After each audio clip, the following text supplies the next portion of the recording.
Assalamualaikum warahmatullahi wabarakatuh. Perkenalkan, kami dari kelompok 6. Di sini kami ingin mempresentasikan tentang tantangan dan dinamika integrasi nasional dalam sejarah.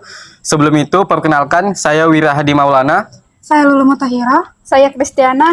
Langsung saja kita masuk ke penjelasan materi.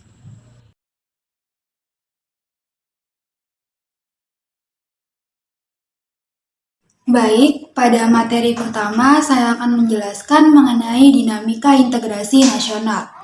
Dinamika integrasi nasional itu sendiri adalah proses penyesuaian serta penyatuan berbagai unsur keberagaman budaya Indonesia hingga terwujudnya persatuan dan kesatuan bangsa.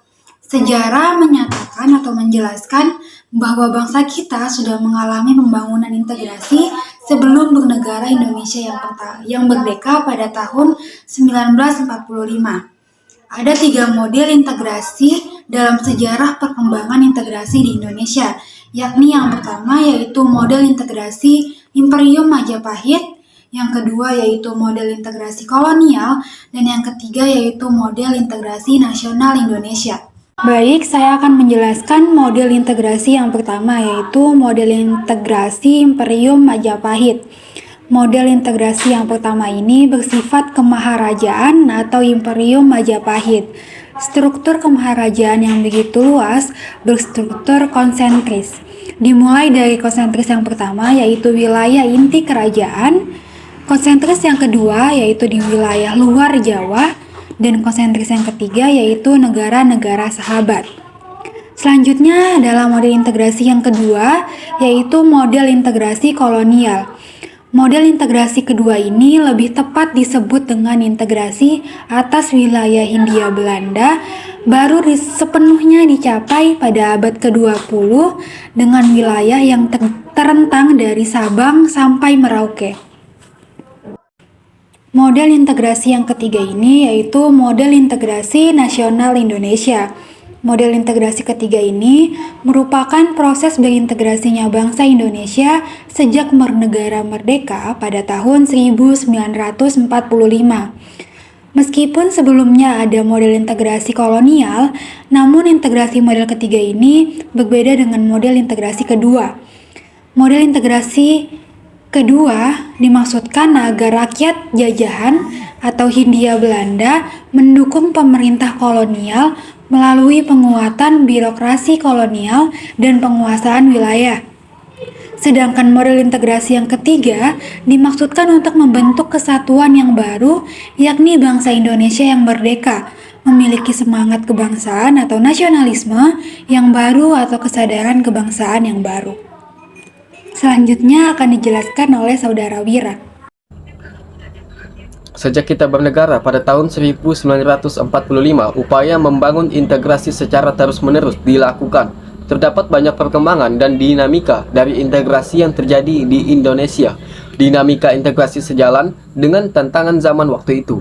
Dinamika itu bisa kita contohkan pada peristiwa integrasi berdasarkan beberapa jenis integrasi sebagai berikut. Yang pertama itu ada integrasi bangsa. Integrasi bangsa menunjuk pada proses penyatuan berbagai kelompok budaya dan sosial dalam satu kesatuan wilayah dan dalam suatu pembentukan identitas nasional. Yang kedua, ada integrasi wilayah, menunjuk pada masalah pembentukan wewenang kekuasaan nasional pusat di atas unit-unit nasional yang lebih kecil, yang beranggotakan kelompok-kelompok sosial budaya masyarakat tertentu. Yang ketiga, ada integrasi elit massa, menunjuk pada masalah penghubungan antara pemerintah dengan yang diperintah, mendekatkan perbedaan-perbedaan mengenai aspirasi dan nilai pada kelompok elit dan massa. Yang keempat, ada integrasi nilai, menunjuk pada adanya konsensus terhadap nilai yang minimum yang diperlakukan dalam memelihara tertib sosial. Yang kelima, ada integrasi tingkah laku, menunjuk pada penciptaan tingkah laku yang terintegrasi dan yang diterima demi mencapai tujuan bersama. Tantangan integrasi nasional. Dalam upaya mewujudkan integrasi nasional Indonesia, tantangan yang dihadapi datang dari dimensi horizontal dan vertikal. Dalam dimensi horizontal, tantangan yang ada berkenan dengan pembelaan horizontal yang berakar pada perbedaan suku, agama, dan ras dan geografi. Sedangkan dalam dimensi vertikal, tantangan yang ada adalah berupa celah perbedaan antara elit dan massa, di mana latar belakang pendidikan kekotaan menyebabkan kaum elit berbeda dari massa yang cenderung berpandangan tradisional. Tantangan integrasi nasional terkait dengan dimensi horizontal, salah satu persoalan yang dialami adalah negara-negara berkembang, termasuk Indonesia, dalam mewujudkan integrasi nasional adalah masalah feudalisme yang masih kuat. Titik pusat goncangan primordial biasanya berkisar beberapa hal, yaitu masalah hubungan darah, kesukuan, jenis bangsa, ras, bahasa daerah.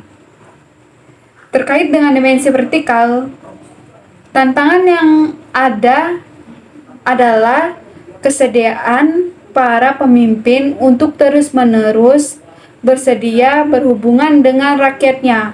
Pemimpin mau mendengar kekeluhan rakyat, mau turun ke bawah dan dekat dengan kelompok-kelompok yang merasa dipinggirkan. Kami dari kelompok 6 pamit undur diri. Wassalamualaikum warahmatullahi wabarakatuh.